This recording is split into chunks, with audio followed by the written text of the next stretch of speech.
What's up, gamers? This is NGG here with another pickups video. This is my pickup video for the month of July. I will say that it felt like Christmas in July for me because I got a lot of games in July. So we're gonna start with the limited run games, which are the games I ordered the longest. Alright, for the first game on my list is Sea of Solitude. I know when I bought it, I looked it up. I can't remember too much about it. I know I really dig the art style, and I'm hoping I like the game. I mean, obviously I bought it. I remember liking the trailer, but I can't, so long ago that I ordered it, I can't remember the trailer at this point. Alright, the next game I have for you is Death and Request. So this game is about you dying, basically, essentially, and being re-resurrected. And every time you get resurrected, you are less powerful. So I think you start off, when you first come back, the most powerful, and then every time you die again, you are less and less powerful. And I kind of like that as a genre. Like you know, you start off at easy mode, and then essentially you go into hard mode. So I like that about this game. The next game I have for you is Death and Request. And now this game is a visual novel more than it is a game. You are a video game programmer who gets stuck in your own game, glitches and all, and you have a friend on the outside who tries to help you navigate essentially your game. I don't remember how you get pulled in, but I did like the fact that you're a video game programmer stuck in your own world. And I am trying to get into the visual novel genre a little bit, not a lot. So I figured this would be a nice one to start off with. I really, visually, I like the art style. It appealed to me, so hopefully I'll like this game. Alright, so those were all the ones from Limited Run. The next game I got was a pre-order from NIS America. Now, I pre-ordered this a while ago, and then it finally came in. I actually forgot that it was coming out, and I was like, oh dang, I need to pre-order that game. And thankfully I had pre-ordered the collector's edition. I have an unboxing on my channel. Links will be in the description above or below, or both. And this is Adol Christensen, and he is from what I remember, because I don't look up the games that I know I'm gonna like a lot, this is an action RPG, and you are in a dungeon, and I know he gets stuck somewhere, and then he gets taken over by something called the Monstrum. And from there, I don't know the rest of the story, but I did like Ys 8 a lot. So I figured I would get Ys 9.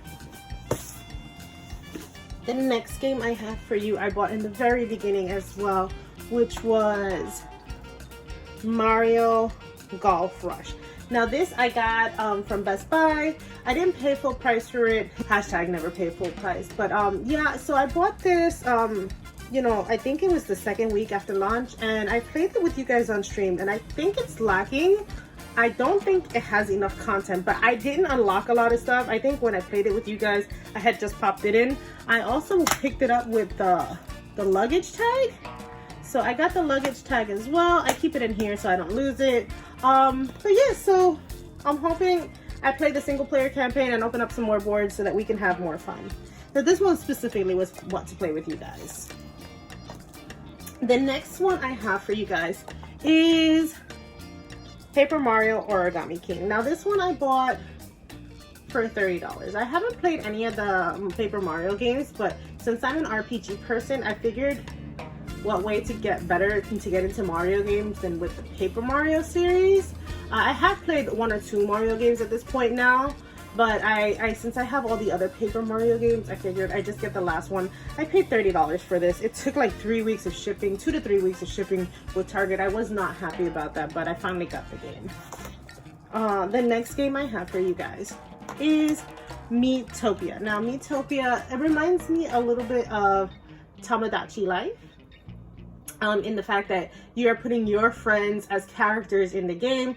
I didn't like Tomodachi Life a lot because I feel like it was lacking, whereas this one says, you know, I mean, it's an RPG, so you're going through an RPG style game, except for they're with your friends as characters. So I thought that was cool. I also didn't pay full price for this one. I waited for a sale, so that's why I didn't get it when everybody else did. But I was interested in it. Alright, the next game I have for you guys is Pokemon Snap. Now, I played the new Pokemon Snap. I played the original Pokemon Snap when I was much younger, and it was okay. I liked it enough for what it was. And I was just interested in this new one. I always collect. I feel like the only ones that I really collect are Pokemon games. So I collect every Pokemon game, but I do wait for them to go on sale. Like this one, I waited. I think I paid like $45 for it, and that was a decent price for a Pokemon game. Pokemon games tend to not go down in price. The next game I got for you guys is Persona Persona 5S Strikers, I think, or Persona 5 Strikers, however you say it. So I haven't played any of the Persona games because obviously they're not on Nintendo consoles, but I'm hoping that they will come because I watched somebody stream this, and you had to have known the characters already. I thought in the very beginning that it was going to be a Musou game, and once I watched enough streams of this gameplay, I realized it wasn't. So now I know what I was getting into. I was going to buy it day one, but then I was like, oh, I don't know about this game or these characters. But I bought this one on a super sale, so I bought this one, like, I think I paid $35 for it, so also not full price. The next game I bought was Monster Hunter Stories. So Monster Hunter Stories is a part of, it's the second part of Monster Hunter, and I played the first part. I never beat the first part, and I feel like I should have beat the first part because there are like things that one of the characters talk about that have to do with that game. So I'm like, one, I want to stop playing it because this game is not complete. This game is not complete until October. I've talked to Mars and I talked to Bubbles about it. Like, we're gonna hold off on playing these games until the game is finished. The game ain't finished. In October is when all the last of the roadmap DLC is gonna be released. So I'll wait till October. I started it, and then when I realized that there was a roadmap, I was like, I'm never gonna go back to a finished game. So let me wait till it's complete. I have other games to play, and that way when this one's complete, I can give it a go. And when I picked up that game, I also picked up the Amiibo. These are super hard to get your hands on. I went to GameStop and it was pouring, and I called GameStop the day before and they were like, oh, we have, but it's very, like, only one. They only had one at the one I called. We have one, but it's very limited. I get there, very limited means they only had two, and I was the first in line, really the only one in line for this one, so I got that one. Then this one I went to another GameStop for. They had a few. This was the hardest one to get my hands on. So yeah, this one was the hardest one to get. I think the other cat on eBay goes for so much that this is probably going to be the one that is going to be the hardest to get. So yeah, I got the Amiibos with the Monster Hunter Stories.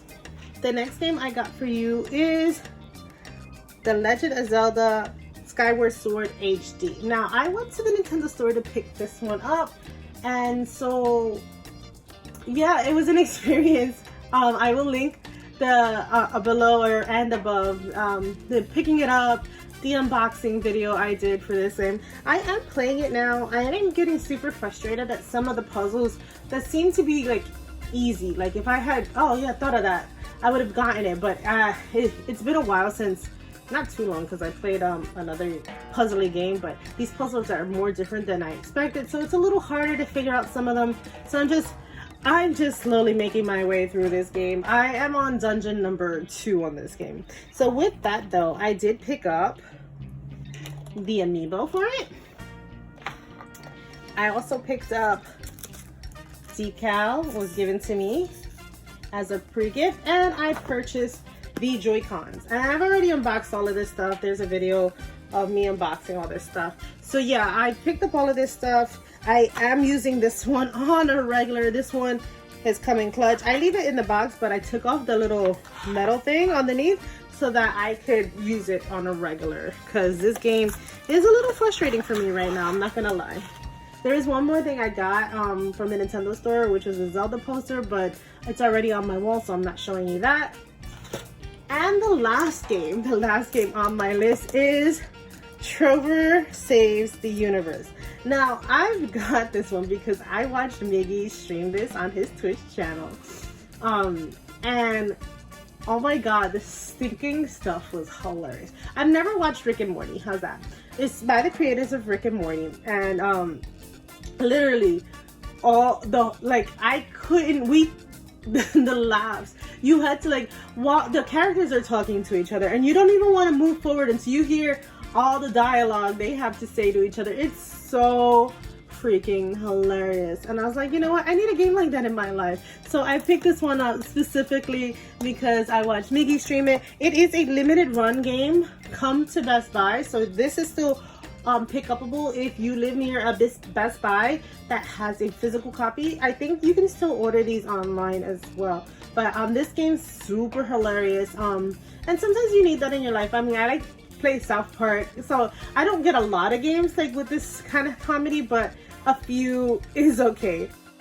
Alright guys, thank you for watching. This is all the games I got in the month of July. I know it was a lot. Like I said again, it did feel like Christmas in July. Thanks for watching guys. Happy gaming. Bye!